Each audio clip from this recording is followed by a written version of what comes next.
অন্যদিকে মহিলার অপস্থিতি। নারায়ণের চক্রে শরীর দেহ খণ্ড বিখণ্ড হয়ে জন্ম নেয় 51 সতীপীঠে। আর আমাদের ত্রিপুরার মাতাবাড়িতে পতিত হয়েছিল সতীর ডান পা। আর সেখানে আজ প্রতিষ্ঠিত দেবী ত্রিপুরা সুন্দরীর মন্দির। মাতৃভক্তির এই মহিমা আমাদের ত্রিপুরার গর্ব, আমাদের আত্মার শক্তি।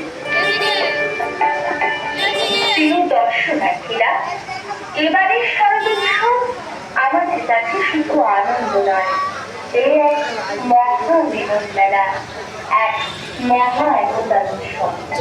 মা দুর্গার আসরে নিচে আমরা সবাই সবাই, আমরা সবাই এক।